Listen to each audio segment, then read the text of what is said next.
Hi there, I'm Mike Gales for Everlast Nutrition. I want to thank you guys for all the awesome comments, and I try to respond to all of them. And a common question that I get from people that are new to hitting the bag or to boxing is that they're finding they're having trouble with their hands, thumb, or wrists when they punch. And so in this video, let's review how to keep your hands and wrists protected.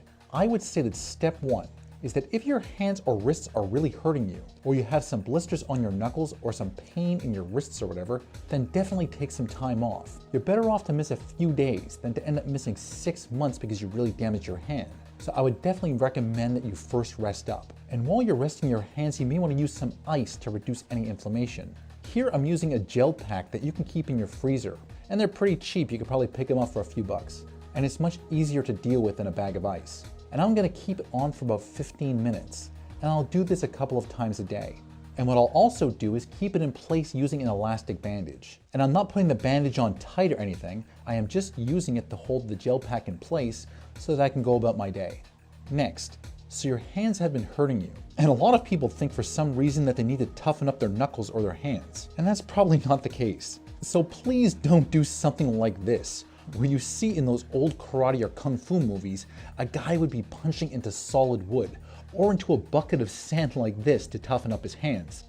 Please don't do this. You do not need anything this dramatic. But if your hands are hurting you, there is definitely a reason. And so let's go over the basics to make sure it doesn't happen. Like first, make sure that you're using hand wraps. There are different kinds of hand wraps, like this Evercool wrap that I have in my right hand that doesn't soak up sweat and it's a little more elastic. Or you might go with the simple cotton wrap. Both are great and it's basically a personal preference. There are usually two different lengths though. There's 120 inches like I have in my left hand, or 180 inches like I have in my right. So which should you get? Well, if you're an adult male, you're probably gonna wanna go with 180-inch wraps. Better to have too much than too little. As you can see right here with 120-inch wraps, I can't properly wrap my hands as I quickly run out of material. And so these 120-inch wraps are just not good enough for me. Also, if you find the 180-inch wraps a bit long, you can always wrap around your wrists a few more times with any remaining material. So if you're small by nature or a child or a woman, then you can go with 120s. But if you're an adult male, better safe than sorry and go with the 180s. And they're probably both about the same price anyway. Next, make sure that you wrap your hands properly. And there are quite a few different wrapping styles. I will leave a link in the description below to a more detailed video. But I basically wrap my hands like this. Place your thumb through the little loop at the end, like so, and then make a few passes over your wrist. Next, you're gonna wanna lay a foundation across your knuckles like so. And once you have that foundation in place, you're gonna wanna keep it there. And you're gonna do that by taking some wrap and going behind the bone of your thumb, and then passing that wrap in between your fingers like so. Once you have completed passing the material between all of your fingers, you're gonna make a few additional passes over your knuckles, just to make sure that everything is well padded and protected. After that, I make another pass or two around my wrist, and then I choose to anchor my thumb. Finally, I will finish wrapping any remaining material around my wrist. One thing to note really quick is that the Velcro is not touching any exposed skin, because that will definitely leave a blister. And I also don't want my wraps so tight that they're cutting off any circulation. The advantage to wrapping your hands this way is that the wrap is not going to move in your glove as you punch, and thus your hand and knuckles will always remain quite well protected. Now that your hands are properly wrapped, let's take a look at your gloves.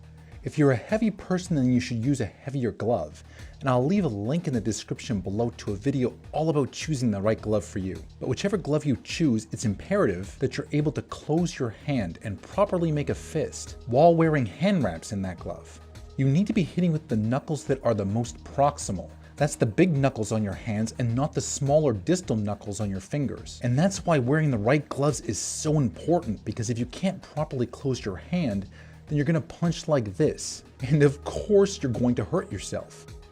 If you're having trouble with your thumb, you may want to ensure that your glove has a little bit of extra padding like this one, so that the thumb is covered and it's not protruding. Also, the thumb should be tethered so that it doesn't get caught on anything. Many people also often hurt their thumb when they're new to sparring, as they start to land punches on their partner's elbow. Ouch. But I'm gonna do a future video all about sparring tips.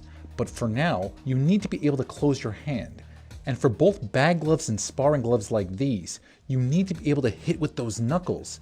and you need to be able to close your hand. And you also want to make sure that your hand is comfortable within that glove when you make contact.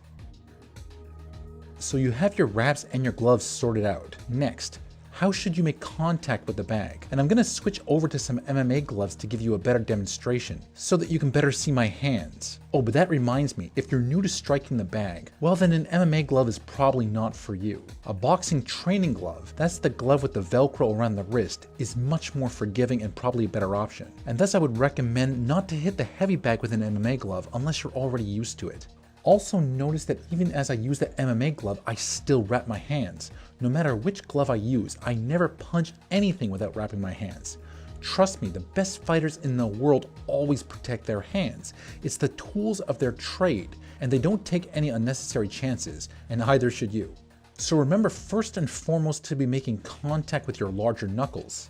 If you're not, then there's definitely a problem. A lot of beginners may run into trouble when they throw hooks to the body on the bag. And again, make sure that you're not hitting with those smaller knuckles or slapping the bag. Really bend that forearm and make sure that you're properly making contact with the bag with those larger knuckles. Next, you're going to want to snap your punches, which means bring them right back to the start position as quickly as you threw them out there. And here's why. A lot of people get overzealous when they start to hit the bag and they really want to punch hard. And so they try and throw huge shots and go right through the bag. The problem is that it's called a heavy bag for a reason, and that's because it's heavy. And if they push too deeply into the bag, well, all of their momentum gets absorbed by the bag, and then the bag stops moving for a split second, but their entire body is still going forward. And then their wrist starts to absorb all that impact and all that momentum. And then the wrist may roll and collapse. Ouch. So we want to avoid that if at all possible. And don't get me wrong, you can still punch hard. Just don't leave your punches out there to linger for too long. As soon as you make contact with that sucker, bring it right back in. That's going to stop you from overthrowing it. It's also going to make you faster because you're going to be right back in position to throw another shot. It will also leave you less vulnerable to counter shots as you limit your exposure. And most importantly for beginners, you're going to have a better, higher paced workout. And you're not going to be killing that poor wrist of yours. So once again, snap those punches off of the bag, please. So you've done all of those things and your hand or wrist still hurts. Well, I'm not going to say just too bad for you and leave you hanging in the lurch. So let's look at a few other things that you can do that may help. If your knuckles are still sensitive, you can always try increasing the amount of padding over your knuckles. You can buy either gel or foam knuckle guards like these and incorporate them right into your hand wrap under your glove. Place it on your hand like so, and then proceed to putting your wraps right on over it. And these might run you somewhere in the neighborhood of 20 bucks. Don't feel like spending that money? Well then head over to the dollar store or go right under your kitchen sink for some sponges. Make sure that they're the soft kind though. You should be able to buy a pack of 6 for like $1 or $2. And with the sponges, I would start your wrap the same way you normally would. And once you have that initial foundation of wrap over your knuckles, I would then comfortably place the sponges, maybe even 2 of them, over your knuckles, and then continue to wrap as usual. This will add a bit of extra padding so that you can give those knuckles a chance to heal up. And best of all, it's a super cheap fix. But what if the problem is your wrists? Well, make sure again that your hands are properly wrapped and that your gloves are properly laced up, or if it's the Velcro gloves, make sure they have good wrist support. Next, realize that what keeps your wrists stable is the tendons for the muscles of your forearms, and you may want to strengthen those. So let's go over some basic forearm strengthening for you beginners. You've probably seen guys at the gym seated on a bench doing some sort of wrist flexion or extension exercises like these. And these can be done with barbells or even dumbbells. And these are good exercises to strengthen the forearms. And you can even simply do these exercises with just some weighted plates if you had to. And again, these exercises will definitely help strengthen those forearms.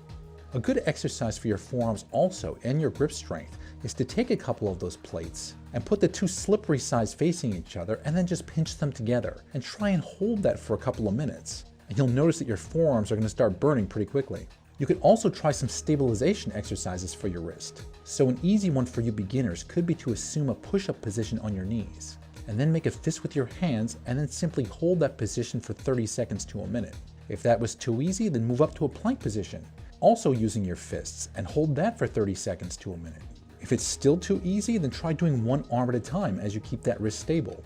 Don't like doing that? Well, then try using a towel against the wall as you push into the wall in a punch position using an isometric contraction. Want to make it a little more challenging? Well, you can try pushing against an unstable surface like an exercise ball and try to keep that wrist stable as you push forward in a quasi-punch position. Okay, but I know some of you guys don't go to the gym. So then what? Well, you can strengthen your forearms and your grip strength by squeezing a tennis ball. Hold your arm out and squeeze that sucker, and you're going to be surprised at how fast this burns out your forearms. If you don't have a tennis ball or you find the tennis ball is too tough, well, you can do the exact same thing with a pair of socks. Just keep squeezing until you feel those forearms burn. By having stronger forearm muscles, your wrist joint will become stronger and more stable while you punch. Finally, let's go with hands down my favorite exercise for forearms. And the problem is that most gyms don't have this one, and so you might have to make your own. And my background isn't exercise science and strength and conditioning, but for the most part my background was really in having no money, and I often had to come up with an inexpensive solution.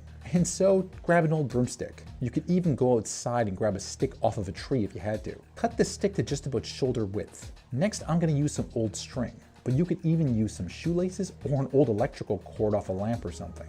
Then wrap that string over the stick like so. And we want to make the string go from about the height of your hip to the floor. Problem is that now that string will simply spin around on the stick, but we don't want that. Now you could drill a hole or use a screw or something a little more complicated, but I'm going to use duct tape, and I'm going to use a few pieces of duct tape because duct tape honestly fixes everything.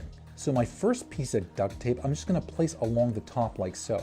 The next piece of duct tape I'll place along the bottom, but I don't want to tape down the two pieces that are dangling, so just tape it like so. After your first two pieces of duct tape are in place, then simply wrap another couple pieces around the ends to seal everything up. And presto, you're already halfway done. Next, I'm going to use a little metal clip, but you don't even have to do that. And I'm going to tie that clip into a knot at the end of the string. And once again, I'll use some duct tape to tape down the excess string at the end of my knot. And now you can simply pass that clip around some weights and you're ready to go. Easy and cheap. And now you're on your way to having some superhuman forearm strength. So start with your palms facing downward, and just keep rotating that stick as you raise the weight up. Once you get to the top, burn your forearms out with a few more extensions, and then slowly lower that weight. Next, supinate your hands so that your palms are facing upward, and then once again keep rotating that stick as you raise the weight. Once you get to the top, burn those forearms out with some more wrist flexion, and then once again, just slowly lower the weight.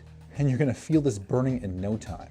But let's say you don't have weights. Well, just grab a simple plastic bag and use that. You could add some cans or some rocks or whatever you can as weight into the bag. Then simply attach that to your clip or tie it directly to the string.